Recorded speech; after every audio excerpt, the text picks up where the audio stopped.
warahmatullahi wabarakatuh. Perkenalkan, nama saya Siti Karija dari NIM 2106053. Saya dari jurusan Tadris Biologi UIN Mahmud Yunus Batu Sangkar. Baiklah, di sini saya akan membahas salah satu divisi, yaitunya Pteridophyta. Teman-teman atau rekan-rekan semua pasti penasaran apa itu Pteridophyta. Hal-hal yang kita akan pelajari dari Pteridophyta ini adalah ciri umum dari Pteridophyta, morfologi tubuh Pteridophyta, klasifikasi Pteridophyta, reproduksi Pteridophyta, manfaat menguntungkan dan merugikan dari Pteridophyta. Sebelum kita masuk ke ciri umum dari Pteridophyta, Pteridophyta ini adalah tumbuhan paku yang termasuk ke dalam kingdom Plantae, yang anggotanya memiliki akar, batang, daun sejati, serta memiliki pembuluh pengangkut. Ternyata Pteridophyta ini berasal dari dua suku kata, yaitunya pteron, yaitu sayap bulu, dan piton yang berarti tumbuhan. Sehingga Pteridophyta merupakan tumbuhan paku yang tergolong ke dalam tumbuhan kormus berspora, di mana tumbuhan ini menghasilkan spora dan memiliki susunan daun yang umumnya membentuk bangun sayap, yaitu pada pucuknya yang terdapat bulu-bulu. Oke, langsung saja kita masuk ke ciri umum dari Pteridophyta. Pteridophyta ini memiliki beberapa ciri umum, di antaranya: 1. Sudah dapat dibedakan akar, batang, dan daunnya. Yang kedua, tubuh utamanya tumbuhan paku ini berupa sporofit. Selanjutnya, memiliki berkas pembuluh angkut berupa xilem dan floem. Yang keempat, berkembang biak dengan spora yang terbentuk pada sporagium yang letaknya ada di permukaan ventral atau di ketiak daun. Ciri selanjutnya yaitu mengalami metagenesis atau yang kita sebut dengan pergiliran keturunan. Dan terakhir, alat reproduksi jantan pada tumbuhan paku ini disebut dengan antheridium, sedangkan betinanya disebut dengan archegonium.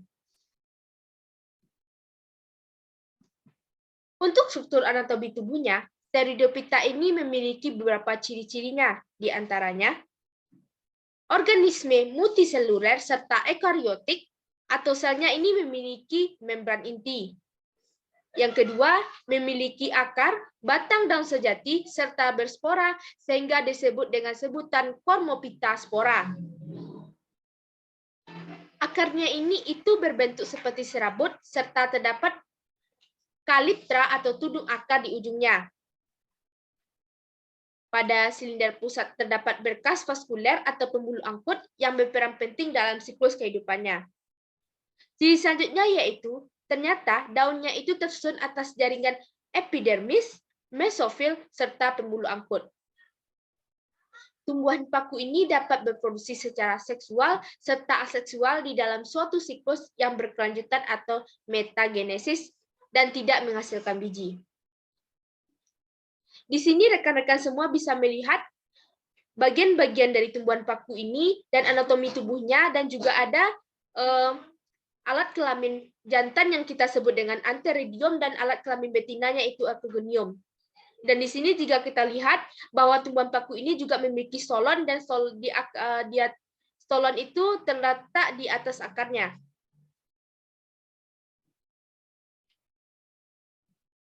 Kita lanjut ke klasifikasi Pteridophyta.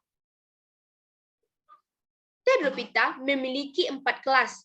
Yang pertama, dikenal dengan paku Sphaenopsida atau kita kenal dengan paku ekor kuda. Paku ekor kuda ini memiliki beberapa ciri-ciri di antaranya memiliki batang yang berbentuk tegak dan tumbuh di atas dan di bawah permukaan tanah. Menghasilkan spora yang berjenis homospora dan spora. Ciri selanjutnya yaitu spora yang dihasilkan berkumpul di bawah daun. Dan terakhir, penyebaran spora untuk berkembang biak menyebar melalui bantuan angin. Contohnya yaitu Equisetum arvense. Ini adalah contoh gambar dari paku ekor kuda. Kita lanjut ke paku Lycopsida. Kelas Pakulicopsida ini memiliki ciri-ciri terdiri dari daun sejati, batang, dan akar, menempel diri pada tanaman lain sebagai media untuk hidup, memiliki ukuran daun yang sangat kecil dan berbentuk rapat, menghasilkan mikrosporangium dan sporangium. Selanjutnya, contohnya yaitu Lycopodium glavanthum, yang mana gambarnya bisa teman-teman rekan-rekan lihat di slide ini. Kita lanjut ke kelas ketiga, yaitu yang kenal dengan paku Pteropsida atau dikenal dengan paku sejati. Ini sering kita lihat di sekitar lingkungan kita yang memiliki ciri-ciri diantaranya memiliki batang yang berbentuk tegak, menghasilkan spora yang berjenis heterospora. Ternyata pada bagian batangnya mengandung kadar silika yang tinggi dan menyenangi daerah rawa yang lembab. Contohnya yaitu Adiantum cunetum atau kita sebut dengan tumbuhan paku suplir yang banyak ditemukan di lingkungan-lingkungan sekitar. Contoh selanjutnya yaitu Asplenium nidus. Ini adalah contoh dari paku Pterodopsida, yaitu Adiantum cuneatum atau suplir yang sering kita temui di lingkungan sekitar. Oke, kita lanjut ke kelas ketiga, yaitu paku purba yang dikenal dengan Psilopsida. Ciri-ciri dari paku purba ini diantaranya adalah hidup di daerah beriklim tropis dan subtropis homospora, berdaun mikrofil serta batangnya mikropil tak mempunyai daun sejati. Contohnya yaitu Psilotum nudum dan Rhynia major. Ini adalah gambar contoh dari paku purba, yaitu Psilotum nudum.